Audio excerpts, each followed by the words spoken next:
سيداتي وسادتي، ستبدأ الآن الجلسة السابعة تحت عنوان أمواج النزاع، الصراع على الهيمنة البحرية. Ladies and gentlemen, Panel 7 entitled Waves of Conflict, Angling for Maritime Dominance will start now.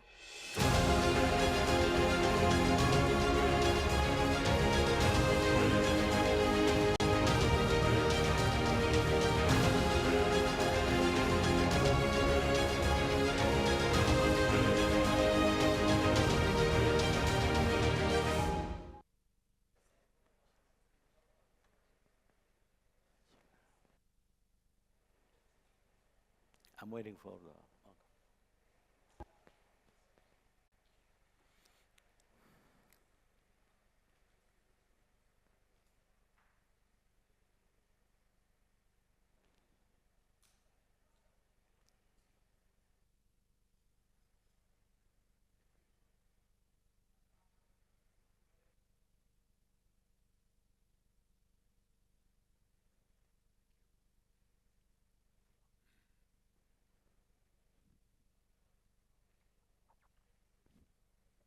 السلام عليكم ورحمة الله وبركاته وعمتم صباحا بكل خير.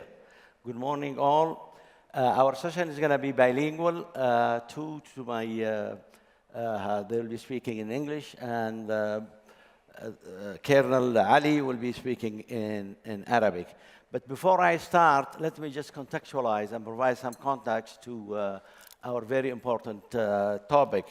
And I'm honored to be chairing and directing this, and this honor I owe to Dr. Ibtisam, so thank you very much. And also I want to thank the ABC for organizing this very important conference that has become, over the years, must-go-to conference. So let me provide just a quick context for our topic. We need to be cognizant of the people claim that globalization is in retreat, which means supply lines might lose some significance than, despite what the last panel were talking about connectivity, but we might witness a retreat of globalization. Also, as a result, we'll have the rise of regionalism. So perhaps hinterland will become more important than sea power, because those connections will be through regions rather than high seas. The third important point that to remember is we have an international regime that provides the rules and values and norms for regulating sea and sea navigation, but the problem is we might not have a hegemon to enforce the rules and norms. For any international regime, you need a hegemonic power to stabilize it. And as you know, the new elephant in the room, no pun intended, doesn't want to play that role. I don't think China can pick up the slack and play, simply because it doesn't have the will or the tools to enforce those rules. So we might have a situation where, in a territory that we've never been in, a case of not multipolar or bipolar or tripolar or unipolar, but a case or a condition of apolarity. That's to say there will be no power willing to produce and provide international public goods.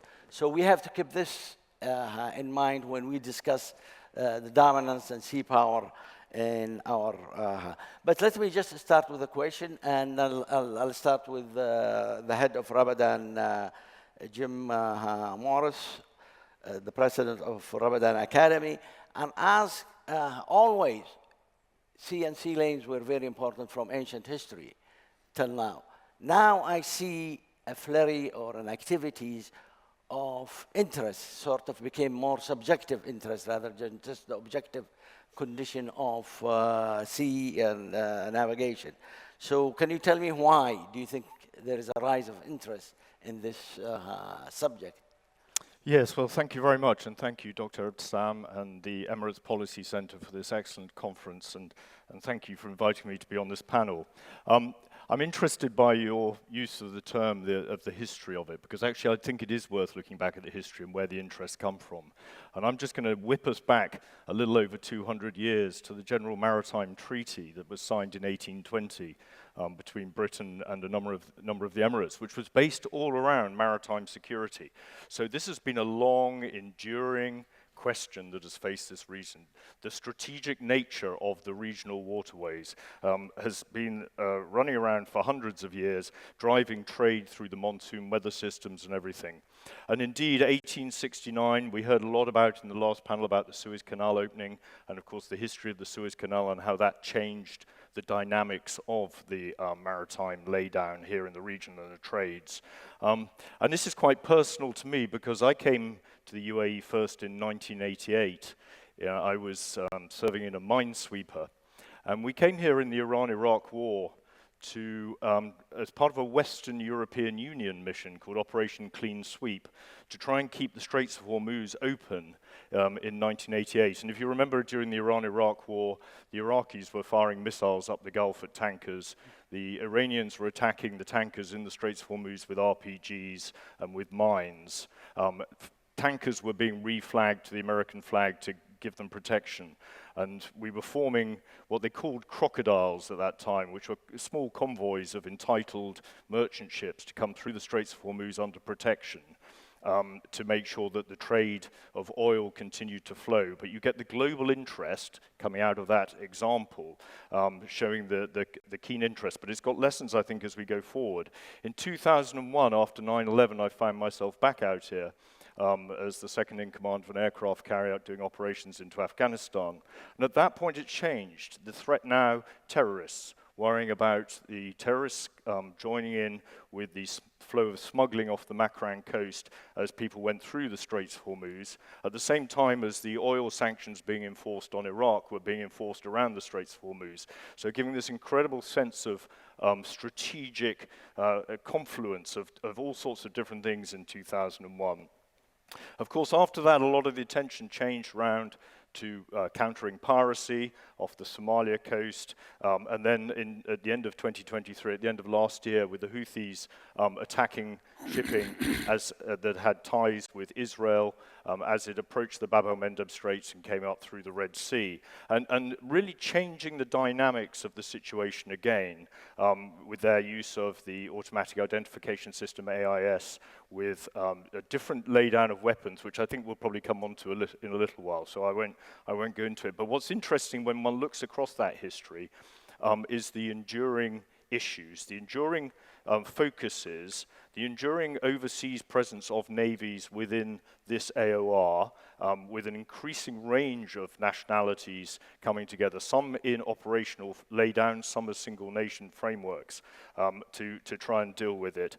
We see this mix of originally state actors, then non-state actors becoming more and more involved in the operations as they went ahead, and the increasing use of long-range systems, this proliferation of technology, which again I'm sure we'll return to in this panel, but it has shifted the dynamics. We heard a bit in the last panel about the shift in trade routes, but obviously also as well with a shift going around the Cape, all LPG tankers, an awful lot of the flow of containers now shifted, and a real shifting pattern and adding expense to the cost of global trade. So there are real global interests in the maritime laydown here, and there always have been. I think the maritime part endures. We did hear suggestion that the land will improve. I think you mentioned that, but we will see that even to connect to the land, we'll still need the maritime side. So yeah, there are very many enduring interests here. Professor Mohan, who's my colleague at the National Defense College, and he's the person who teaches geopolitics and also maritime security. So I pose the same question to you.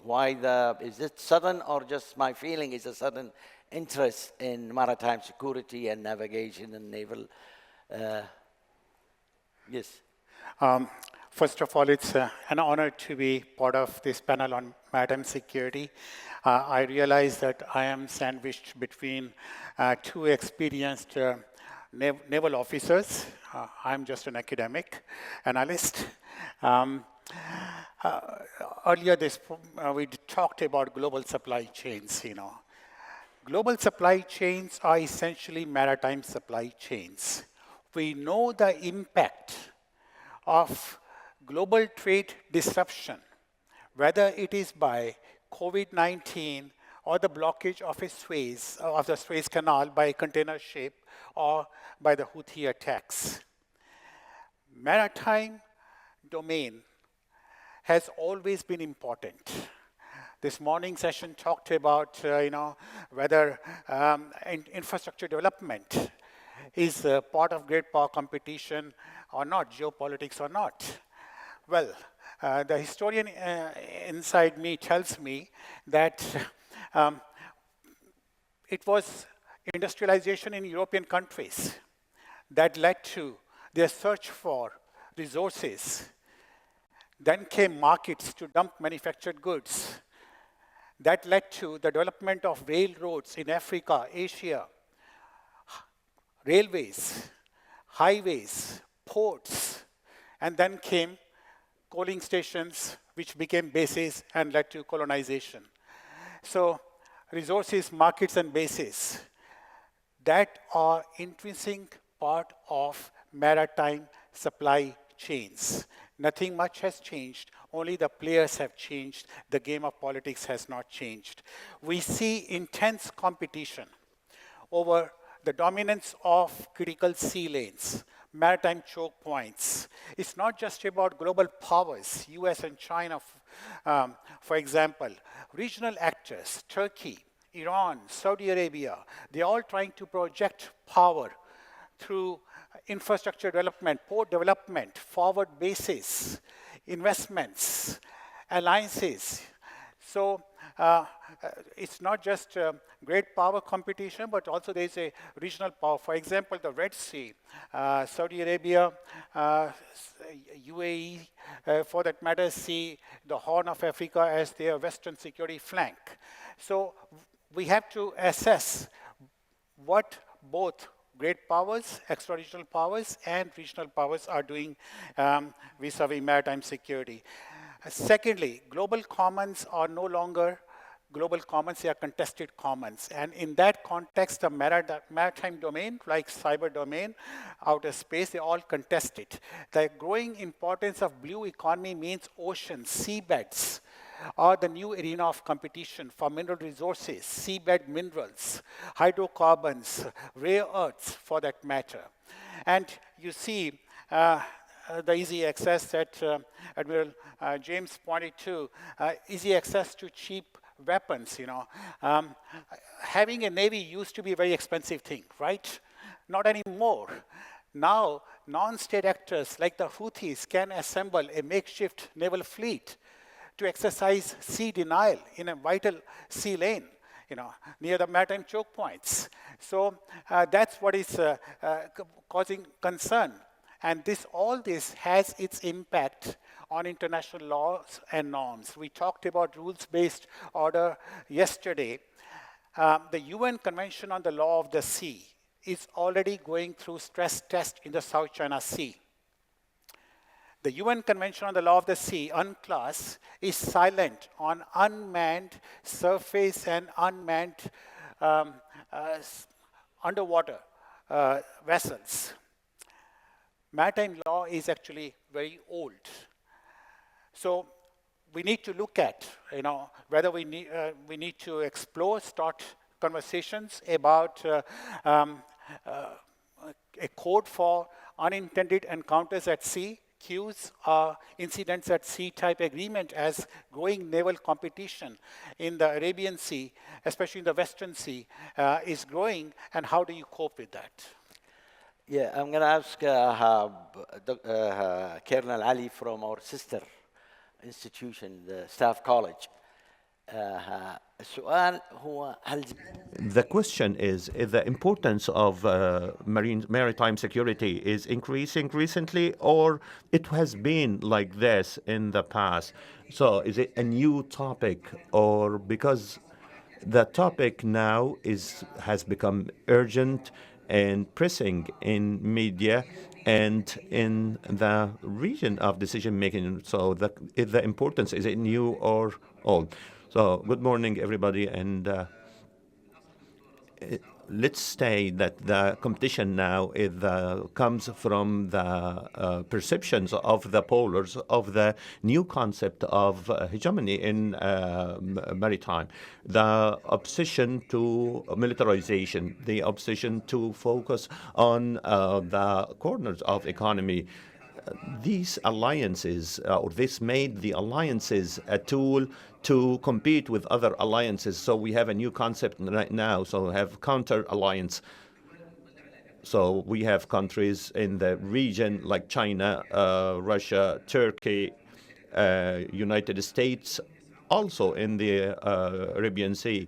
They all try to show their muscles, and having the troops or having the military of the U.S. in the Red Sea gave China the opportunity to expand its influence areas nearby, and also gave Russia more freedom to move in their interest areas. Though this presence has a political and military concept or aspect, because the presence is an advantage that you can perceive and be able to enforce your power on the enemies. So this will enhance the opportunities to talk with the other. So these alliances in the past, they were against violations of laws like terrorist organizations, but now the competition became between an alliance and the other. So this made the turbulences more in the areas of concern. Specialist, aside from being an international relation scholar. I just have this question. Are we witnessing a decline of the hegemon from stabilizing international regimes, that one of it is maritime security and other issues? For example, the incoming administration doesn't have interest. It wants to make America great again, but it's not interested in involving. Do you see this? By the way, in the case of President Biden, there was an involvement, right? The Prosperity Guard and the Red Sea, and might be the last president who's interested in international liberal order. But would this new administration and upcoming or other administration coming will be interested in stabilizing the world and playing the role of hegemon to provide the public goods necessary for maritime security?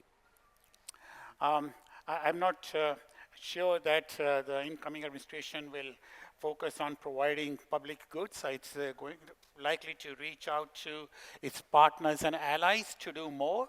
That's for sure. So U.S., I do not believe that U.S. is going to go into retrenchment mode. Keep in mind, especially in this part of the world, that U.S. Friends and allies depend more on the Middle Eastern oil and gas than China, if you put them all together. So even the pivot to Asia is not going to get the U.S. Out of the Gulf, resource-rich Gulf.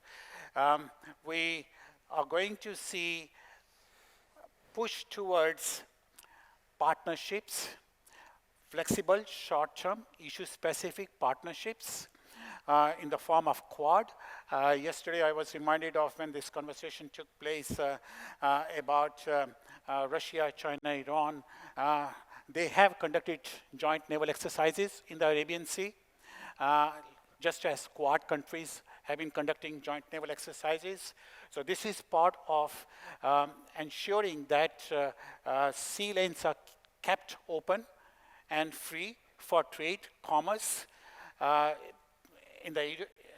This is in conjunction with bilateral, multilateral, and regional initiatives to ensure that sea lanes, there are several maritime choke points in the region. China is, of course, trying to establish presence all along maritime choke points to secure its maritime interests. Media reports suggest that the US Navy is considering resurrecting its first fleet in the Indian Ocean.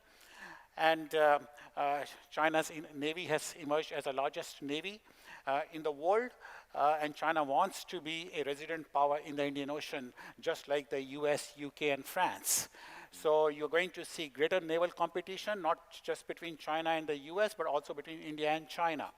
And that will have its spillover effects on regional countries. Yeah, but beyond the region, is China willing to play the role of an international hegemon that will provide the public goods for maritime security? And I'm sure, I mean, China wants to dominate the South China Sea, in its region and vicinity.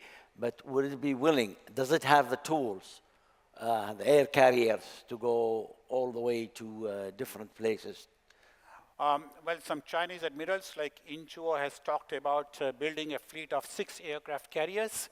And in terms of vessels, number of vessels, China is already the largest navy. Admiral Inchuo's report was his interview was published in the South China Morning Post in 2017, wherein he said that China needs 2 aircraft carriers in the Western Pacific Ocean and 2 aircraft carriers in the Indian Ocean, a total of 6 aircraft carriers. And you see already, you know, that push towards, I mean, Djibouti and Gwadar are just the beginning. There are going to be many more bases by the Chinese in terms of securing their interests. And China is not only, you know, going to along the Belt and Road Initiative, countries that provide China's, you know, very vital energy, economic resources, but also in terms of having the largest navy. I should qualify my remark. The overall military balance of power still remains in favor of US friends and allies. There is no doubt. But numbers do change perceptions in peacetime. In terms of alliances, alignments, in terms of shifting balance of power. In wartime, of course, technology and tactics play a more important role. But in peacetime, China's attempts to build the largest navy to protect its maritime interests is going to trigger reaction from other naval powers. And that is what we are concerned about, whether there will be a cooperation amongst major maritime powers. Historically, whenever a continental power has arisen and starts entertaining blue water ambitions, think Germany, think the Soviet Union, a coalition of maritime powers comes together to counterbalance it. And you see AUKUS and Quad in that context. A continental power has risen and has built a blue water naval fleet with, you see, illegal fishing, not just in the Indian Ocean or in the South Pacific, but also in the Atlantic off the coast of Argentina. So that creates problems. You know, I don't see any cooperation. That's why I said UNCLOS and in maritime law, international maritime law is pretty old. It needs to be updated. In fact, UNCLOS was a multilateral, truly multilateral treaty signed by 190 countries in 1982, and that is coming under a lot of pressure. So I don't see desire on the part of great maritime powers to get their act together, to come together to provide common goods. Dr. Morse, do you see it? Do you see it the same way? Well, I think it was very interesting to see during the counter-piracy operations how an issue that united effectively the global response. We saw the Chinese, the Indians, the Western, all the navies coming together, and actually there was an element of cooperation between the different forces. So if the mission aligns with all the interests, you will get cooperation. Where it doesn't, clearly you're not going to. And the Chinese Navy has grown enormously. We do see it going further afield, many more operations in the Indian Ocean, but also when they were worried about what was happening in Libya, needing to take their people out of Libya, using it for evacuation operations through the Mediterranean. So yes, we are seeing the Chinese Navy expand. And it is one of those interesting things, because there was always this criticism that the US-led coalition was protecting the oil coming out of the Middle East, and it was all going off to the Far East, benefiting China. And there was this, they should pay for their own security. Now they are here, of course, it causes people to say, oh, the Chinese are now in the Indian Ocean. I wonder how expansionist they are. So there is a tension in this area. And I think, out in the Far East, around the South China Sea, we're seeing, I guess, much more of the use of grey zone type militia operations, Coast Guard operations, fishing fleets being militarized, and operating on the edge of, outside navies, but on the edge of policing and security and threats. So we're seeing a very different laydown there, I think, than we are seeing here in the Indian Ocean at the moment. There's not such use of militias around this area, but yeah, the global laydown is undoubtedly changing. من خبرتك كضابط بحري هل تعتقد انه في As an officer, as a maritime officer, do you think that there are other countries that contribute to the regional security? For example,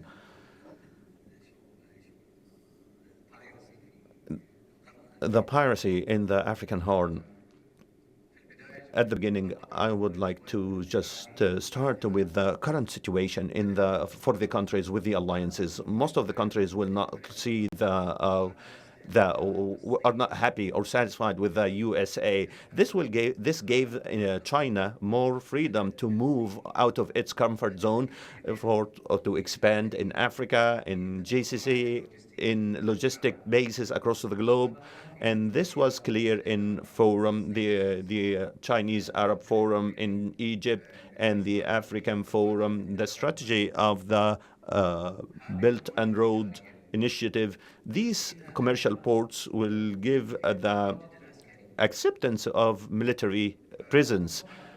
I think in the near future, particularly after Professor Mohan mentioned that is China really capable of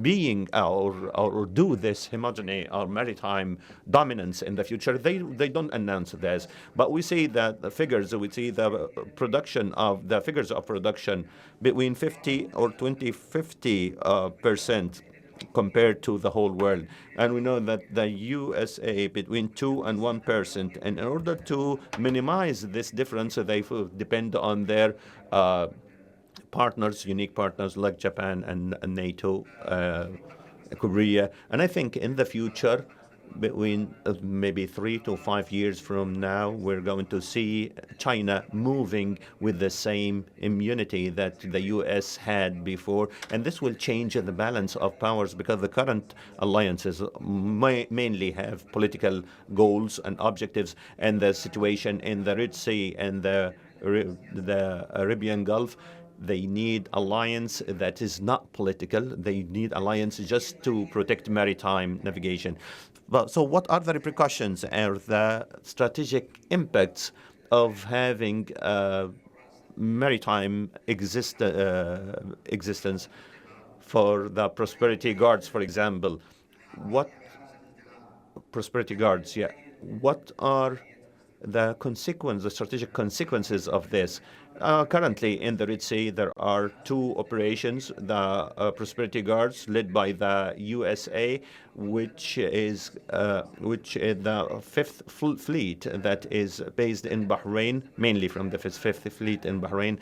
And after a period of time, we found that some Arab countries are not participating in this operation because they doubted the priorities and the main objectives of the operation, whether they are meant to maintain security and stability in Aden Strait or on the Red Sea, or to defend the American alliance, Israel.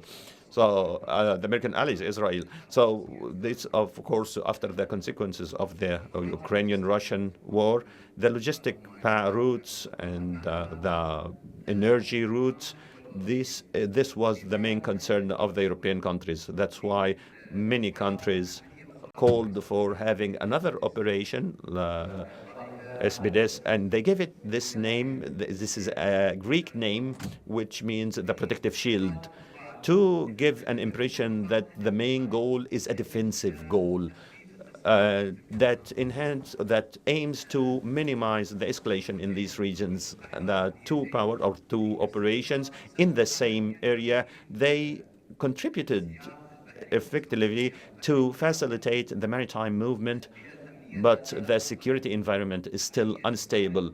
So one operation escalates and the other minima de-escalates. So I believe, or I think, that this will be sustainable for a period of time until we close or find a solution for the Palestinian issue and have the two-state solution settled. One on this, I see both the US-led and EU-led operations as largely ineffective. And they have failed to deter the Houthis. But what's interesting is that within 24 hours of election victory, Trump's election victory, the Houthis announced the suspension of their attacks on maritime shipping in the Red Sea. So obviously, strong political leadership, strong will matters more than these military operations. Yeah, if I could jump in there as well, because I think one of the key differences also was when people looked at the United Nations security resolutions on what was justified in terms of self-defense. You see the US-led Prosperity Guardian looking down the route of, our warships were attacked, this is an attack on our nation, therefore we have the right to strike Yemen, strike the Houthis' missile silos. There were some other countries, I think, took a different view about what the UN had said, and looking more at a defensive, as the Colonel said, the defensive shield approach. But one of the real challenges here is the Houthis' ability to launch drones, both airborne and seaborne, and its seaborne ones are a real problem, because that's where you can get the large volumes of explosives. Airborne drones actually don't carry huge loads, and these are big ships. So some of the pictures you've seen of the explosions actually have not done very much damage from the airborne drones. Seaborne drones are a big challenge. They've also been launching ballistic missiles. And the challenge, I think, that all of the, whether it's Prosperity Guardian or Aspides has suffered from, is that you're firing a £2 million air defense missile to take out a £20,000 drone, which we all know the maths of this just can't go on. So the magazines of the coalition ships there are being depleted, but yet the Houthis' ability to build more drones, to get more ballistic missiles, and to get their support means that they're able to continue the fight beyond the ability of the coalitions actually to respond. And this asymmetry is a huge challenge almost everywhere. It's a huge challenge for navies.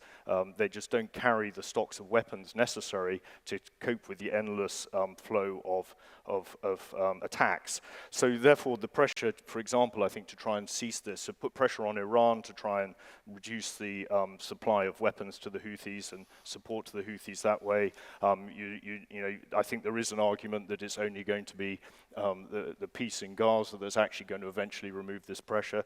And there are various hawks, I think, in the American side who would like to be more aggressive on the land in Yemen. So there's a real range of potential outcomes. What's in Trump's mind when he, what's in the Houthis' mind with Trump coming in is a little unclear, I think, at the moment as to which of these dynamics is driving the response. But if it continues, the Houthis can go on doing this for a very long time.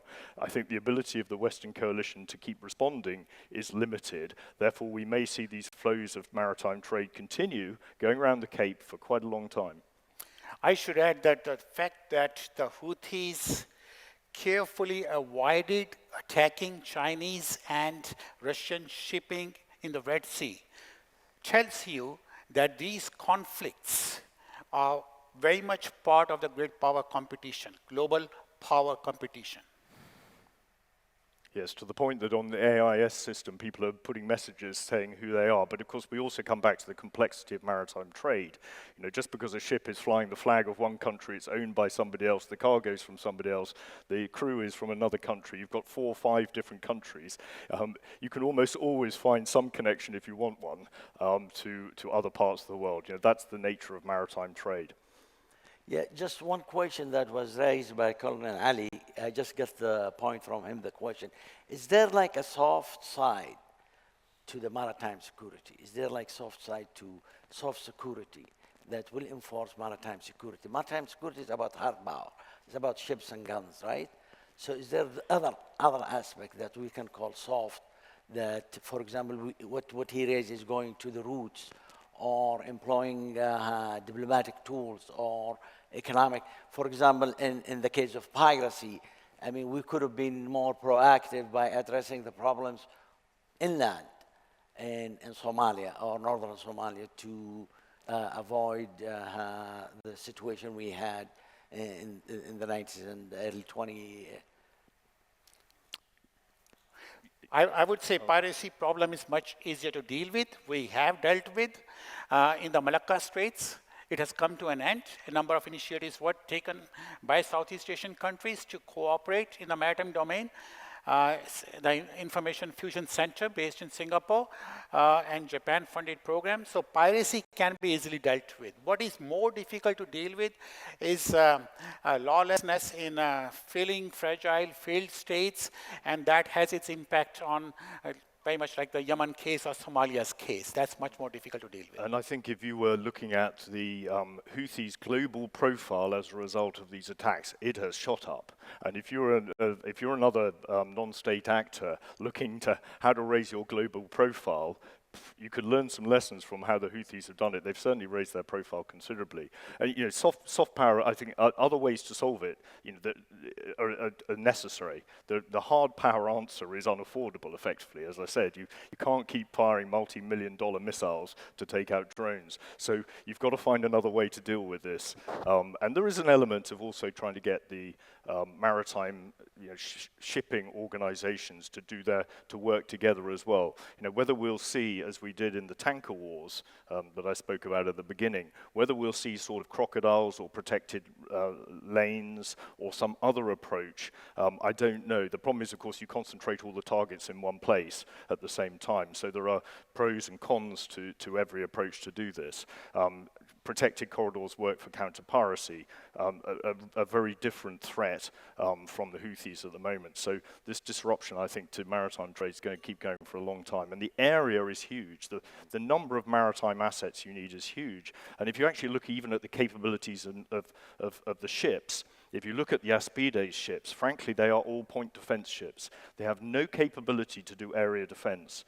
The only ships out there are the ones in Prosperity Guardian who can actually at least protect a broader area. So, you're down to, the missile's got to come within a couple of miles of you before you can engage it, if you're on most of the ships that are actually doing the protection out there. So their chances of protecting the whole shipping lanes is pretty much zero. Yeah, by the way, I didn't mean soft power in terms of how those great powers will be attractive to a ragtag army or a militia in Yemen. What I meant is non-coercive, non-military means, like investment, diplomacy, communication, things of this sort that could influence the behavior. But he did mention one thing, right? Yes, right. Regarding من ناحية إنه ممكن يكون في مقاربة دبلوماسية. Speaking about a diplomatic approach to tackle the dilemma that we are facing right now. What's happening right now in the Red Sea specifically is that Houthis have discovered the political cost of this region.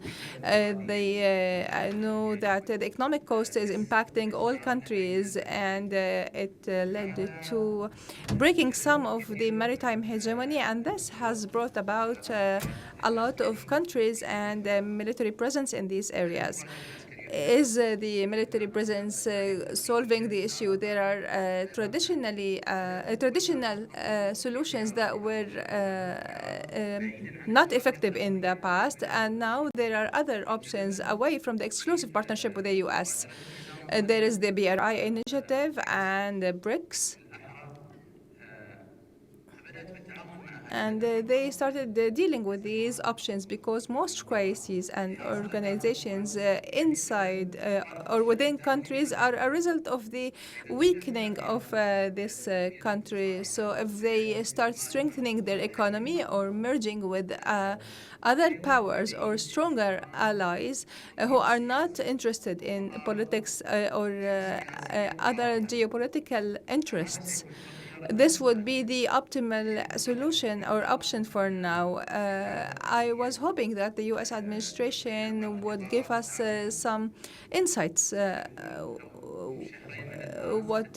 In 2 months from now, this vision will be clearer, and the US administration will show us if it's able to restructure its relations with countries who are now taking or leaning more towards China. We will be seeing that over the next 6 months.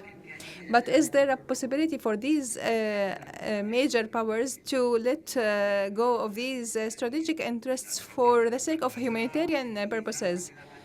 I don't think so. There's no selflessness in international relations, and I'm always taking the UAE as an example, which strikes a balance between allies and the major powers and poles, which makes it strong in terms of negotiation.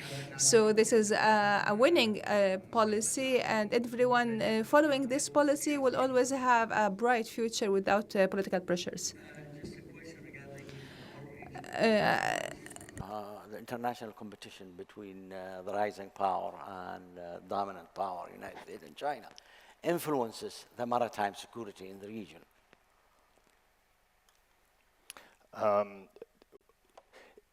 There is an element of rivalry, but if you look at the balance of power between the two at the moment, the preponderance of power undoubtedly sits with the United States in this region at the moment.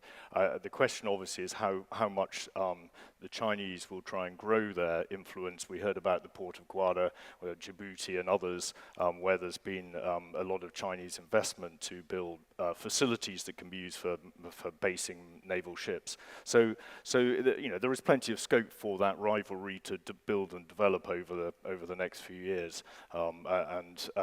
There's got to be a question about the priority of the US, whether it's going to shift further into the Pacific, and we're going to see more of the aircraft carriers focusing in the Pacific region rather than in the Indian Ocean, which will of course reduce everything that can be done. So I would imagine that Trump will be very keen to try and resolve the situation, so he can actually shift his attention more to the Pacific. Because at the moment, I suspect the Americans, to an extent, see this as like the Houthis, as a massive distraction from what they really want to be focusing on. Following from Jim's last point, the 20th century geopolitical contestation was in Europe and the Atlantic and Pacific Oceans. The 21st century's geopolitical contestation is in the Indo-Pacific Oceans, and in what Nicholas Spikeman called Eurasia's periphery or rimland. Coming to our part of the world, here I would say that the Gulf geopolitics is a multi-layered, multi-player game.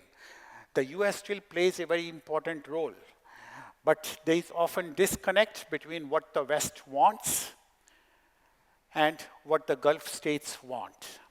So it's good to see that the Gulf states are spending more for the first time on their navies, but both regional and extra-regional powers are jostling for influence, competing for resources, markets, and that is why we need to assess how regional powers are interacting with each other, interacting with great powers, extra-regional powers, and what kind of choices, policy preferences they have.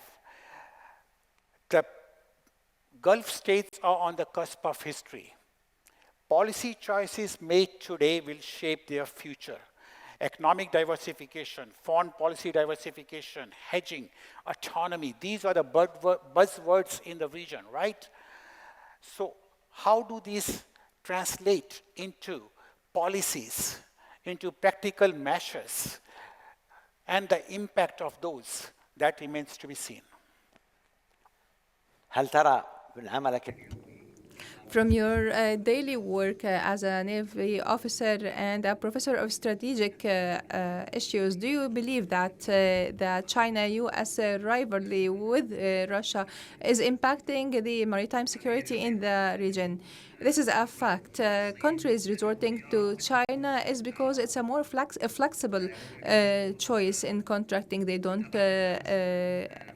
Yesterday, I was reading about a forum in Tunisia to buy boats from the U.S., where the U.S. Has a condition to be present in the region and to monitor this ecosystem and contribute to information sharing under the pretext of helping its ally, Italy, from illegal immigration, which is accepted by the Tunisians, but contracts are always bound by a lot of conditions.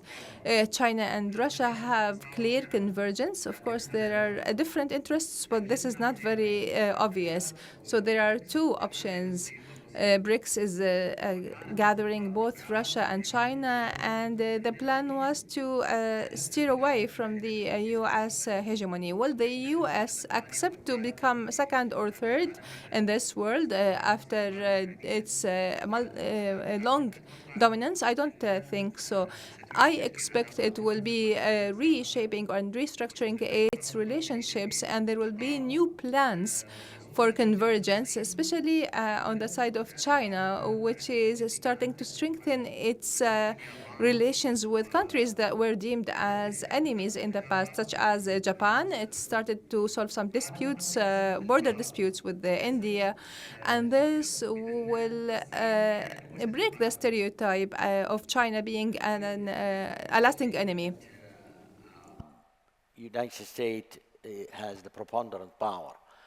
And he's saying is that United States will not abdicate its position as the first power. But do you see the will in the United States? This is the problem. It's not the capability, but the will in the United States to play this role for the forthcoming future, for 10 years, next decade. Well, I would expect to see United States here in the next decade. Yes, in 10 years' time, when we're sitting here, we'll be looking at a not dissimilar laydown. But they would like, I think, to shift their attention away. This absorbs a vast amount of U.S. Navy maritime power. And if you look at what's in the Eastern Mediterranean and in Indo-Pacific region, I'm sure they would be very pleased to relocate those. They've got a lot of projects and programs which are on the back burner effectively because they're so committed at the moment. So I would anticipate there will be a reduction if the situation allows it, which is why the resolution to so many of these issues is the ending of the war in Gaza. If we can end the war in Gaza, then the Houthis' reason to attack shipping goes away. You don't need to keep so many American assets in the Eastern Mediterranean. So many things change that free up capacity. So it seems to me that everything comes back to an extent to this the resolution of one big problem. Do you see the willpower in the United States? The role of? Do you see the willpower? Willpower. And I understand the power is there, but is there. The trend in the United States seems to be more toward retrenchment. There is no popular support for getting involved in foreign wars or military conflict or even providing international public good. Do you see it differently? I would say it's a bit too early to say how this administration would react to different theaters, but we have to wait and see. In the Middle East, it's all about power projection, and balancing acts. And maintaining that balance will be a big challenge, not just for the US, but for other powers too. That includes Russia and China. Some of these problems are not going to be resolved. If we can keep the lid on, manage these conflicts, that will be a big achievement. Proxy wars will continue. Terrorism will continue, and these would make every port, every ship a potential target, and that's the major concern. How do we deal with this and keep the maritime choke points open, safe, secure, to ensure global supply chains are run smoothly. I want to add one more in this context. Yes, I want to add one more point. We need to pay attention to the opening of the Northern Passage and Arctic's enormous resources that will have a major impact on the global balance of power, on global shipping lanes, sea lanes, on trade routes. It will have the same impact that the discovery of Americas or the Cape of Good Hope and the construction of the Panama and Suez canals had on maritime shipping and trade routes and supply chains. So that's something we need to pay attention in the decades ahead, in the years and decades ahead, with global warming. Well, at the end, I don't want to overstay our welcome here, but at the end, I want to thank all the panels for their contribution. Unfortunately, we can't take Q&A at this moment because the session time allotted is over. So thank you, everybody. شكرا.